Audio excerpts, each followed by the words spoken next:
इसको भी डॉक्टर वर्षा सिंह जी, डॉक्टर ज्योति चौहान जी, शोभा जी और मीनाक्षी जी से हमेशा ही मुलाकात होती है और कुछ न कुछ नया सीखने समझने का मौका मिलता है।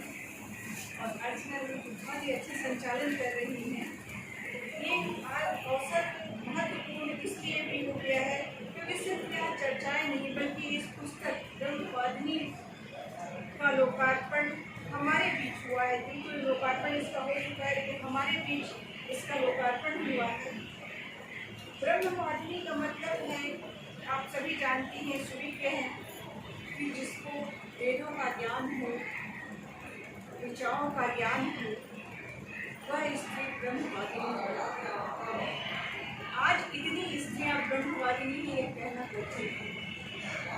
इसलिए कठिन है क्योंकि हम अपनी प्राचीन संस्कृति से कटते चले गए, निरंतर कटते चले गए। उसकी बहुत सारी वजह हैं, बहुत सारे कारण हैं। मैं थोड़ा सा पीछे ले जाना चाहूँगी क्योंकि मैं इतिहास की विद्यार्थी रही हूँ। खजुराहो की मूर्तिकला पर मैंने PhD की है। तो जब भी मैं खजुराहो गई हूँ, वहाँ की मूर्तियाँ मैंने देखी, तो मेरे मन में बस यही ख्याल आता था कि वो समय, चंदेल काल का वो समय कितना ब्रॉड माइंडेड, विचारों में कितना विस्तार था कि इस तरह की मूर्तियाँ मंदिरों की भित्तियों पर, और वो भी बाह्य भित्तियों पर उकेरी गई, बनाई गई। आम जनता ने उसको देखा। उसमें आप देखेंगे, कभी अगर ध्यान दिया हो तो उसमें सिर्फ मिथुन मूर्तियाँ नहीं बल्कि पूरा जीवन बताया गया है। उस समय का किस तरह का जीवन था, किस तरह से हल चलाए जाते थे, कौन से वाहन चलते थे, किस तरह के कॉस्ट्यूम पहने जाते थे, किस तरह की हेयर स्टाइल थी, ये सारी चीज़ें आपको उसमें देखने को मिलेंगी। और स्त्री का सशक्त रूप दिखाई देता है, यहाँ तक कि शेर से लड़ती हुई स्त्री भी दिखाई देती है। चंदेल काल से मैं और पीछे ले जाना चाहूँगी आपको। आप चलिए प्रागैतिहासिक काल, अगर आपने अपनी बहन का देखा हो तो वहाँ जो भित्ति चित्र हैं, उन भित्ति चित्रों में पुरुष और स्त्री दोनों की आकृतियाँ समान रूप से दिखाई गई हैं। ये नहीं है कि सिर्फ पुरुषों की आकृतियाँ उकेरी गई हैं, पुरुषों को चित्रित किया गया हो, महिलाओं को भी बाराती से चित्रित किया गया है। वे नृत्य कर रही हैं, उत्सव कर रही हैं, यहाँ तक कि कई दृश्य ऐसे मिलते हैं जिसमें वो आर्केड पे गई, शिकार करने भी गई। जब प्रागैतिहासिक काल में स्त्री और पुरुष समान अधिकार रहते थे, अपने पूरे दैनिक जीवन में भी समान रूप से कार्यरत थे। चंदेल काल आते समय भी स्त्री सशक्त रूप में, मतलब एक लंबा समय आप सोचिए, प्रागैतिहासिक काल से जब सभ्यता का विस्तार हुआ और 11वीं शताब्दी 12वीं शताब्दी तक आ गए, तब भी स्त्री सशक्त थी। लेकिन उसके बाद एक बहुत ही बड़ा काला इतिहास हमारे सामने आता है, जिसको अगर थोड़ा सा अंतरिक्ष वाली भाषा में ब्लैक होल कह सकते हैं कि ब्लैक होल आता है, जिसमें ये सारी चीज़ समाती चली गई, ये सारी समानता समाती चली गई। और उसका कारण था जो विदेशी आक्रमणकर्ता हमारे यहाँ आए, वहाँ पर एक सोच जो थी पुरुषों की, वो पुरुष वालिका में बदली गई। वो अचानक इनसिक्योर हो गए, जैसे उनको लगा कि अगर हमारी स्त्रियाँ सुरक्षित नहीं हैं तो हमारी संस्कृति सुरक्षित नहीं है, हम सुरक्षित नहीं हैं, हमारा देश सुरक्षित नहीं है। और इस तरह से स्त्रियों को धीरे धीरे वो गाइड में दायरे के अंदर जगड़ते चले गए। और उसका फिर और भी विघटन हुआ, गिरावट आई, और करते करते स्थिति यहाँ आई, यहाँ तक पहुँच गई कि आप हाथ तक घूंघट मारकर बाहर निकल सकती हैं। और कई बार घर के अंदर भी बड़े बुजुर्ग के सामने हाथ पर करना जरूरी रहता है। आज भी ग्रामीण इलाकों में ये देखने को मिल जाता है कि ससुर हैं, सास हैं, उनके सामने कोई भी बहू खुले मुँह नहीं जा सकती है, लंबा घूंघट उसको मारना पड़ता है तब वो निकल सकती है। कोशिश ये रहती है कम समय उनके सामने रहे और सीधे अंदर चले जाए। तो ये जो बुजुर्गों से, बड़ों से या बाहरी दुनिया से स्त्री का कटाव था, उसने उसको पीछे धकेल दिया। और जब पीछे धकेला तो उसे पीछे धकेलने में एक चीज उससे और छूटती गई, शिक्षा। जब स्त्री पढ़ी लिखी नहीं होगी तो कहाँ वो संस्कृत जानेगी, कहाँ संस्कृति जानेगी। उसको तो जो बता दिया गया। आज भी देखते हैं, क्षमा करिएगा अगर आप लोगों में से किसी की आस्थाओं में किसी की आस्था को छोड़ नहीं पहुँचाना चाहती हूँ, लेकिन आज जो हमें पकड़ा दिया गया कि संतोषी माता का व्रत करिए और उसमें अगर इस तरीके की कुछ भूल चूक हो गई तो इस तरह से पाप पड़ेगा, ये जो एक आडंबर है वो पकड़ा दिया गया और उसको हम ग्रहण करते चले गए क्योंकि अज्ञान थे। ये अज्ञानता, अशिक्षा ने हम स्त्रियों को बहुत पीछे कर दिया। ये तो अच्छी बात है कि कुछ ऐसे पुरुष स्त्रियां सामने आए इसी समाज से जिन्होंने एक बार फिर से स्त्रियों को मुख्य धारा में जोड़ने का प्रयास किया, अंग्रेजों के रहते हुए भी। कुछ अंग्रेज भी ऐसे थे, क्योंकि हर कौम या हर व्यक्ति या हर तबका बुरा नहीं होता है, कुछ बुरे होते हैं, कुछ अच्छे होते हैं। उनमें से कुछ ऐसे थे जिनको ऐसा लगा कि नहीं, जो स्त्रियां सती होती हैं वो गलत है, जो स्त्रियां बाल विवाह के द्वारा पीड़ित कर दी जाती हैं कि उनको समझ भी नहीं है और उसके बावजूद भी उनकी बचपन में शादी कर दी जाती है नासमझी की अवस्था में, तो ये गलत है। तो बाल विवाह, सती प्रथा, इन सब पर रोक लगाई गई।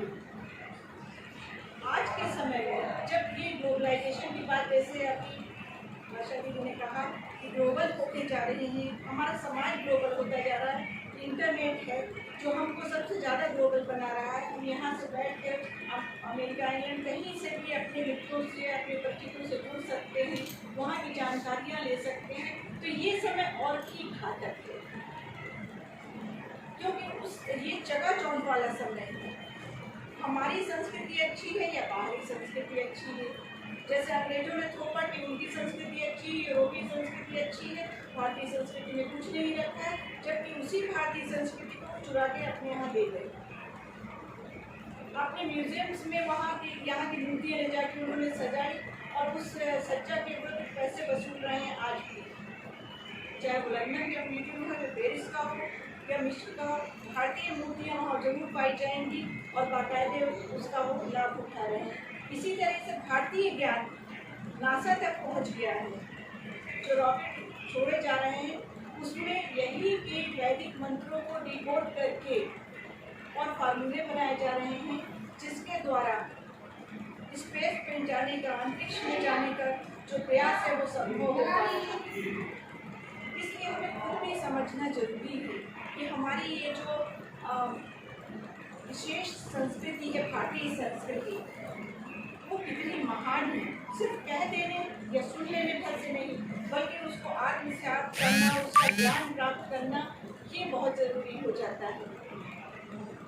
इतनी महान स्त्रियाँ हुई हैं, जैसे कि आप ब्रह्मवादिनी में पढ़ेंगी ही, सरोजी ने बहुत बड़ा काम किया है। एक इस तरह की सारी स्त्रियों के बारे में एक पुस्तक में जानकारी एकत्र करती है और बहुत ही सरल शब्दों में, और इसमें भी विशेषता ये कि गेयात्मकता है। कविता के रूप में जब कोई चीज़ होती है तो वो अधिक स्मरण रहती है। गद्य होता है तो भूल जाते हैं बहुत जल्दी, लेकिन कविता होती है तो उसका प्रवाह हमेशा मन के अंदर, हृदय के अंदर प्रवाहित होता रहता है और हमेशा याद रहता है। गार्गी और याज्ञवल्क्य की कथा शायद आप लोगों ने पढ़ी हो, सुनी हो। गार्गी ने याज्ञवल्क्य से शास्त्रार्थ किया था। याज्ञवल्क्य को इस बात का जरा गुरूर सा हो गया था कि मैं सुविज्ञ हूँ, सब कुछ जानता हूँ। और एक शास्त्रार्थ के दौरान जब ये घोषणा की गई थी कि यहाँ पे उपस्थित गाय उसको दी जाएंगी जो इस शास्त्रार्थ को जीत लेगा।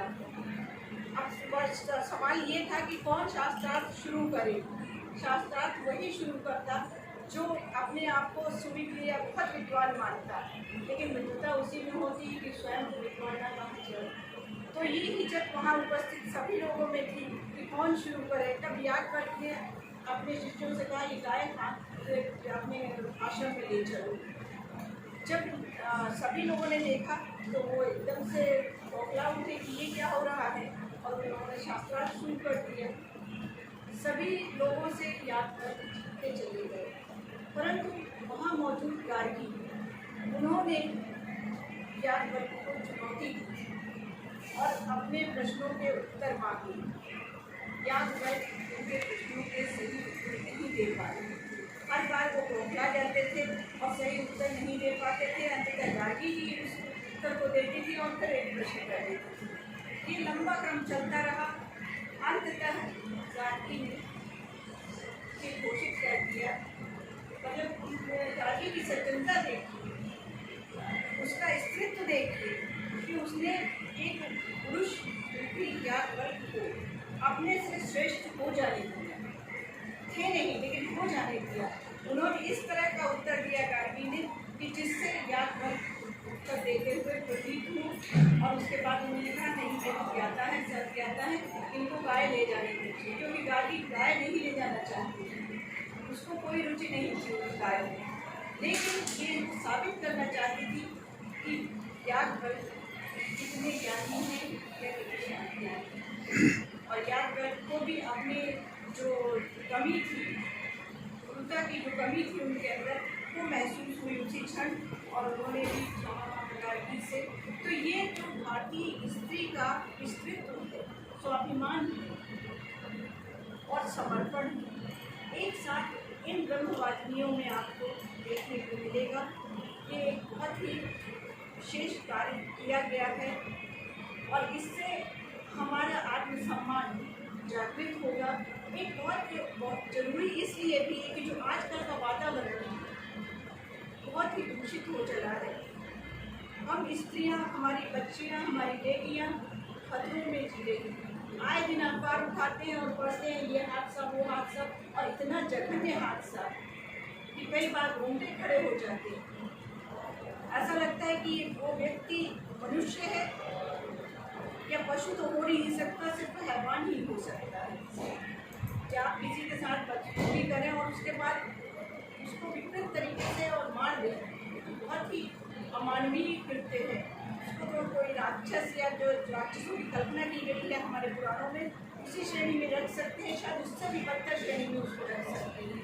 तो इस तरह की जो वातावरण है आज का, उस वातावरण में ये जरूरी है कि हम अपनी पूर्वजाओं की, अपनी जो प्राचीन काल की महिलाएं हैं उनकी शक्ति को समझें और उस शक्ति को अपने अंदर महसूस करें।